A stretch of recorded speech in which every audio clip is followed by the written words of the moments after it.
La question de l'assainissement de la ville d'Abidjan est un véritable casse-tête pour les autorités ivoiriennes. Et le pic de cette situation, le bassin du versant du Gourou, appelé communément le carrefour de l'Indénié. Après de nombreuses tentatives, la solution semble être trouvée désormais pour mettre fin définitivement aux inondations enregistrées à cet endroit pendant la saison pluvieuse. 4 barrages écrêteurs de crues, vieux de plusieurs décennies, sont en cours de réhabilitation. À cela s'ajoutent des travaux de drainage et de construction de nouveaux barrages.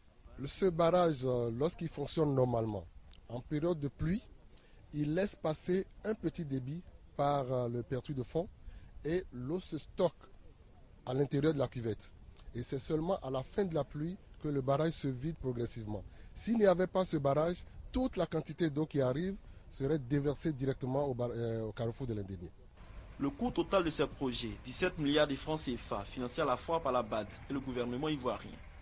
D'Adjamé Agban, au rond-point de la gendarmerie d'Abobo, en passant par le plateau d'Okui, ils ont pu apprécier les travaux menés par le gouvernement. Le ministre en charge de l'assainissement a rassuré ses invités de la volonté du gouvernement de finir les travaux dans le temps.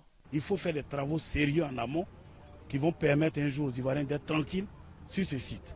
L'assainissement coûte très cher et que effectivement tous les décideurs politiques n'aiment pas investir là-dessus parce qu'en général on ne voit pas. Il n'y a pas de dividendes politiques immédiates. Dans 24 mois, le bassin de Gourou ou le carrefour de l'Indénié aura un autre visage, plus beau et plus séduisant sûrement. Reste désormais une campagne de sensibilisation des populations pour le bon usage de ces canaux d'évacuation.